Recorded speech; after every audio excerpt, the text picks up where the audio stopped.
दोस्तों, अगर आप भी भारत और श्रीलंका के बीच सबसे रोमांचक, रोंगटे खड़े कर देने वाला पहला टी20 मुकाबला देखने के बाद खुश हैं, तो वीडियो को लाइक जरूर कीजिएगा।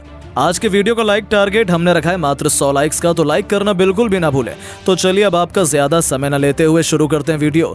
दोस्तों, जैसा कि आप सभी तो जानते हैं कि इंडिया और श्रीलंका के बीच 3 मैचों की रोमांचक टी20 सीरीज का शुभारंभ हो चुका है, जिसका पहला मैच पल्लेक केले क्रिकेट स्टेडियम में खेला गया, जहां इस मैच में रोमांच की सारी हदें पार हो गईं। अंतिम ओवर तक मुकाबला पहुंच गया था, जिसका अंतिम गेंद भी ये बता पाना नामुमकिन था कि भारत माजी मारेगा या फिर श्रीलंका टीम इंडिया को बड़ा झटका दे देगी। दरअसल दोस्तों, हुआ यह था कि यहां श्रीलंका के कप्तान चरित असलंका ने टॉस जीतकर पहले बल्लेबाजी करने का फैसला चुना, और यहां जब श्रीलंका की टीम बल्लेबाजी करने के लिए उतरी तो हमेशा की तरह उनके लिए पारी की शुरुआत पाथुम निशंका के साथ कुशल मेंडिस की तरह जोड़ी मैदान में उतरी, जहां दोनों बल्लेबाजों से उम्मीद तो यही लग रही थी कि पहले विकेट के लिए बड़ी साझेदारी देखने को मिले। लेकिन दोस्तों, यहां पर निशंका के रूप में पहला बड़ा झटका लगा कि मोहम्मद सिराज ने दिया और निशंका का विकेट मात्र 11 रन पर ही गिरा दिया। अब पहला बड़ा झटका लग जाने के बाद फिर बल्लेबाजी करने के लिए उतरे कमिंडो मेंडिस, जहां वो कुशल मेंडिस के साथ मिलकर साझेदारी को आगे बढ़ा पाते। उससे पहले कमिंडो मेंडिस को 7वें ओवर की दूसरी गेंद पर रवि बिश्नोई ने बोल्ड कर दिया और यहां मेंडिस 10 रन बनाकर ही आउट हुए। अब ये 2 बड़े झटके लग जाने के बाद लंका की टीम पूरी तरह से लड़खड़ा चुकी थी। ऐसा लग रहा था कि आज के मुकाबले में भी श्रीलंका की टीम ज्यादा लंबी बैटिंग नहीं कर पाएगी और वो ज्यादा से ज्यादा भारत के आगे 120 या 100 रन ही बना पाएगी। अब यहाँ कुशल मेंडिस और कप्तान चरित्र असलंका पर पूरा दारोमदार था अपनी टीम के लिए ज्यादा से ज्यादा रन बनाने का। लेकिन दोस्तों, भारतीय गेंदबाजों को कहाँ पता था कि ये दोनों बल्लेबाज मिलकर आज अपनी टीम की किस्मत चमकाने वाले हैं। जी हाँ दोस्तों, हुआ ये कि कुशल मेंडिस ने ताबड़तोड़ बल्लेबाजी अपनी जैसी जारी रखी, उसी तरह का ढंग असलंका ने भी दिखाया, जहां पर दोनों बल्लेबाजों ने मात्र 37 गेंदों में ही 72 रन की साझेदारी कर डाली थी। इस दौरान विकेट चटकाना काफी अहम हो चुका था।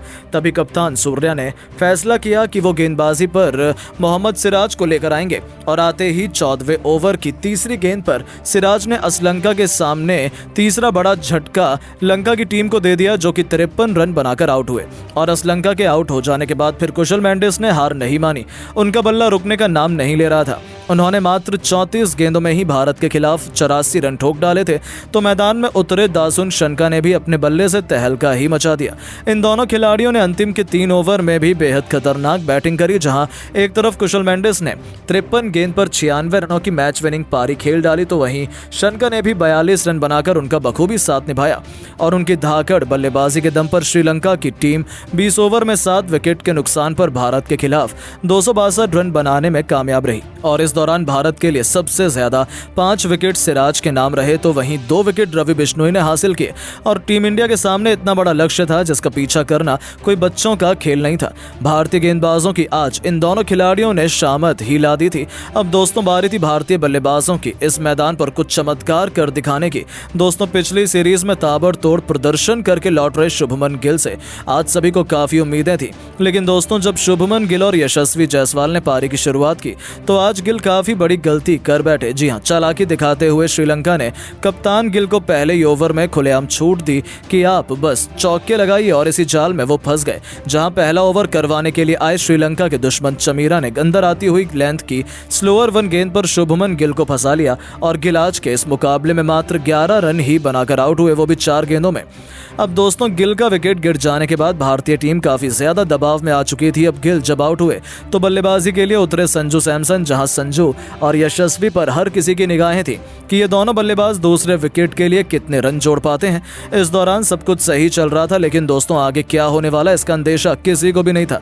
हुआ यह कि संजू सैमसन जो बढ़िया लय से बल्लेबाजी कर रहे थे, उन्हीं के रूप में भारतीय टीम को दूसरा बड़ा झटका लगा। जी हां दोस्तों, संजू बाहर जाती हुई आउटसाइड ऑफ की गेंद को गलती से छू बैठे। हालांकि यह गेंद पूरी तरह से वाइड हो जाती अगर संजू गेंद को जाने देते, लेकिन उन्होंने बल्ला बीच में अड़ा दिया और फील्डर ने उनका आसान सा कैच पकड़ लिया और 14 रन बनाकर संजू आउट हुए।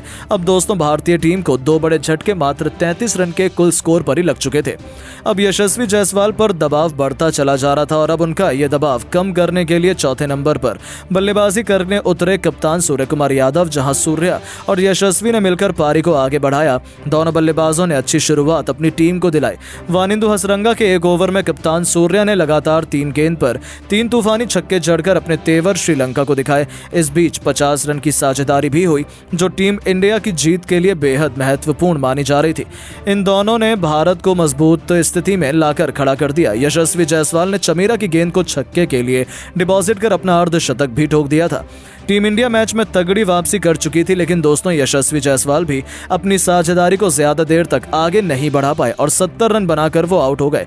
ये भारत के लिए सबसे बड़ा झटका था। अब पूरी जिम्मेदारी कप्तान सूर्यकुमार यादव और रिंकू सिंह पर आ चुकी थी मैच जिताने की, क्योंकि इनके अलावा कोई और बल्लेबाज भारतीय टीम को जिताने का दम नहीं रखता था। सूर्य जहां अर्धशतक बनाकर खेल रहे थे तो रिंकू भी सबसे बड़े मैच विनर के रूप में मैदान में मौजूद थे। अब दोस्तों यहाँ रिंकू सिंह और सूर्य मिलकर साझेदारी को आगे बढ़ाते हुए श्रीलंका की नाक में दम कर देते हैं। देखते ही देखते इन्होंने टीम इंडिया को 240 रनों से भी पार पहुंचा दिया था। चौके छक्कों की उन्होंने ऐसी सुला मिलाई कि लंका की धज्जियां उड़ा दी। देखते ही देखते ये दोनों मिलकर मैच को अंतिम ओवर तक ले जाते हैं। यहाँ रिंकू ने सबसे पहले तो मात्र 18 गेंदों में अपना अर्धशतक पूरा किया, तो वहीं दूसरी तरफ कप्तान सूर्य अर्धशतक जड़ने के बाद वो अपने शतक की ओर आगे बढ़ चले। इस दौरान अंतिम ओवर तक जब मैच पहुंचा तो भारत को मुकाबला जीतने के लिए 6 गेंदों में 21 रन की दरकार थी। अब स्ट्राइक पर रिंकू थे और अंतिम ओवर करवाने के लिए अपने सबसे खतरनाक मतीजा पथिराना को कप्तान वानिंदु हसरंगा ने भेजा था। अब यहाँ पहली गेंद पथिराना ने यॉर्कर लेंथ पर डाली, जो कि रिंकू से पूरी तरह मिस हो गई और कोई रन नहीं मिला। अगली गेंद पर रिंकू ने 2 रन भागे और यहां से भारतीय टीम को 4 गेंदों में 19 रन की दरकार थी। रिंकू अभी भी स्ट्राइक पर मौजूद थे और दोस्तों रिंकू शॉट लगाने की कोशिश तो बहुत कर रहे थे, लेकिन उनके बल्ले पर गेंद टच नहीं हो रही थी, जिसके चलते यहां लंका की टीम पूरी तरह से फुल फॉर्म में थी और वहीं इस मुकाबले को जीतते गए। लेकिन दोस्तों जैसे तैसे करके तीसरी गेंद को लेग साइड की तरफ खेलकर रिंकू ने 1 रन भाग लिया और अब स्ट्राइक पर आ गए हमारे सबसे बेस्ट T20 के नंबर 1 जाबाज सूर्या, जहां सूर्या को आगे 3 गेंदों पर 3 छक्के लगाने थे और तभी भारत की टीम मुकाबला जीत पाती, क्योंकि 3 गेंदों पर 18 रन भारत को चाहिए थे। अब चौथी गेंद को सूर्या ने सामने की तरफ छक्का जड़ दिया। 5वीं गेंद को डीप कवर्स के ऊपर से अपने फ्लैट शॉट एक और आसमानी छक्का जड़कर सूर्या ने भारतीय टीम को जीत की दहलीज पर पहुंचा दिया। अब एक गेंद शेष मात्र बची हुई थी और मैच जीतने के लिए 6 रन चाहिए थे। लंका सबसे ज्यादा दबाव में थी, वहीं सूर्या बखूबी जानते थे कि पथिराना वाइड यॉर्कर लेंथ डालने की कोशिश करेंगे और इसीलिए सूर्या ने पहले से ही अपना आंखें जमा कर रखी थी और अपना बल्ले का परफेक्ट स्विंग दिखाते हुए उन्होंने डीप मिड विकेट के ऊपर से महेंद्र सिंह धोनी के अंदाज में मैच विनिंग 6 ठोक दिया, जिसके चलते भारतीय टीम के होनहार बल्लेबाज सूर्य ने इस दौरान अपना शतक तो पूरा किया ही साथ 110 रन की उन्होंने पारी खेली और अपने शतक के साथ उन्होंने भारतीय टीम को मैच भी जिताया। बाकी इस मुकाबले में रिंकू के बल्ले से 80 रन निकले और इन दोनों खिलाड़ियों के बीच हुई 150 रनों से भी अधिक की साझेदारी के दम पर इंडिया ने इस मुकाबले में अपना कब्जा जमा दिया।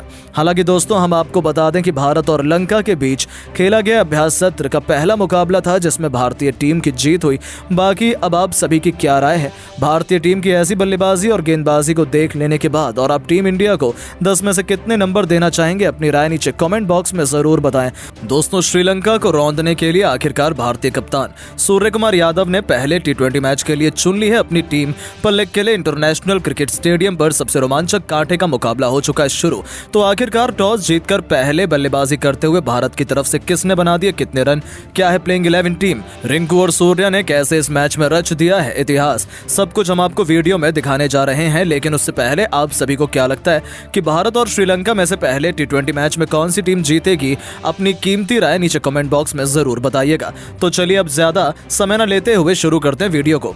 दोस्तों जैसा कि आप सभी तो जानते हैं कि भारत और श्रीलंका 2 चिर प्रतिद्वंदी टीम है और दोस्तों अभी भारतीय टीम ने हाल फिलहाल में T20 वर्ल्ड कप अपने नाम किया था और उसके बाद 5 मैचों की T20 सीरीज जो जिम्बाब्वे के खिलाफ खेली गई, उसमें शुभमन गिल की कप्तानी में भारत जीत हासिल करने में कामयाब रही। अब दोस्तों टीम इंडिया की बारी है श्रीलंका को उन्हीं के मैदान पर जाकर वहीं रौंदने की। अब यहाँ श्रीलंका को उन्हीं के गढ़ में हराना भारतीय टीम के लिए आसान नहीं होने वाला। हम सभी जानते हैं कि श्रीलंका के खिलाड़ी अपनी टीम को अपने मैदानों पर मुश्किल में से निकालना बखूबी जानते हैं और जब से कप्तानी श्रीलंका टीम की वानिंदु हसरंगा संभाली है, तब से श्रीलंका की टीम ने हारना सीखा ही नहीं है। हालांकि अब कप्तान बदल चुका है, चरित्र असलंका श्रीलंका के नए कप्तान हैं जो काफी अनुभवी और खतरनाक खिलाड़ी हैं और टीम इंडिया के लिए सबसे बड़ा खतरा भी वही है। और दोस्तों, अब आखिरकार समय आ चुका है जब भारतीय टीम श्रीलंका की टीम का ये घमंड तोड़े और सूर्य कुमार यादव की कप्तानी में 3 मैचों की T20 सीरीज हम 3-0 से जीते।